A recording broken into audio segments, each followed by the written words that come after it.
Hi friends, நாம் இப்போ இந்த வீடியோவில் எதை பற்றி பார்க்க போகிறோம் அப்படின்னா, தற்போது இந்திய அணியில் அடுத்த யுவராஜ் சிங் அப்படின்னு சொல்லப்படுகின்ற அபிஷேக் சர்மா அவர்கள் பார்த்தீங்கன்னா, யுவராஜ் சிங் அவர்களுடைய பாணியிலேயே சிக்ஸர்களாக விளாசி தற்போது இந்திய அணியை மிகப்பெரிய வெற்றி பெற வச்சுருக்காங்க. அது மட்டும் இல்லாது அவங்க அடித்த சிக்ஸரில் ஒரு பந்து பார்த்தீங்கன்னா மைதானத்தில் இருந்த ஒருவருக்கு ஒரு மிகப்பெரிய சேதத்தை ஏற்படுத்திடுச்சு அப்படின்னே சொல்லலாம்.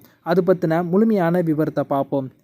இந்தியாவுக்கும் இங்கிலாந்துக்கும் இடையே 5 போட்டியில் கொண்ட T20 தொடர் தற்போது துவங்கியிருக்கு. முதல் போட்டியில் பார்த்தீங்கன்னா தற்போது இந்திய அணி டாஸ் வின் பண்ணி முதல்ல பந்து வீச்சை தேர்வு பண்ணாங்க. இங்கிலாந்து அணியில் முதல்ல துவக்க ஆட்டக்காரர்களாக பில் சால்ட் மற்றும் டக்கெட் இவங்க 2 பேரும் களமிறங்கினாங்க.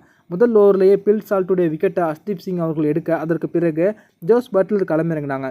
இந்த அணியில் அதிகபட்சமாக ஜோஸ் பட்லர் மட்டும்தான் 44 பந்துகளில் 8 பவுண்டரி 2 சிக்ஸர்களோடு 68 ரன்களை குவிச்சாங்க.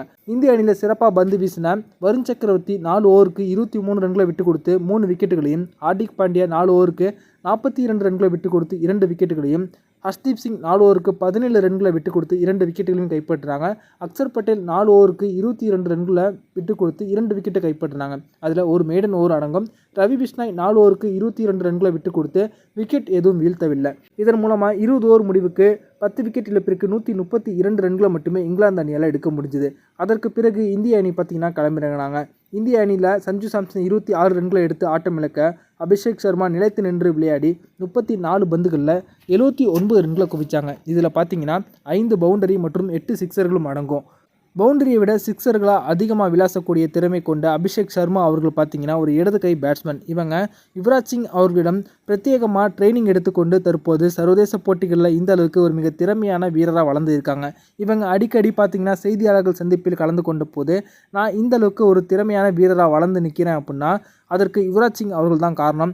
சிறு வயதில் இருந்தே யுவராஜ் சிங் அவர்களுடைய விளையாட்டை பார்த்து தான் நான் வளர்ந்தேன். வளர்ந்ததுக்கப்புறம் அவங்க கிட்ட ட்ரைனிங் எடுப்பதற்கான வாய்ப்பு எனக்கு கிடைச்சது. அந்த வாய்ப்பை சரியாக பயன்படுத்தி கொண்டேன். அவங்க கொடுத்த ஒவ்வொரு அறிவுரையுமே எனக்கு ரொம்பவே பயனுள்ளதாக இருந்துச்சு. அவர் இந்திய அணி உலகக்கோப்பையில் வாங்குவதற்கு எப்படி முக்கியமான வீரராக அணியில் இருந்தாங்களோ அதே போல் நானும் அணிக்கு முக்கிய பங்காற்ற வேண்டும் அப்படின்னு ரொம்பவே ஆர்வத்தோடு இருக்கேன் அப்படின்னு பேசியிருந்தாங்க.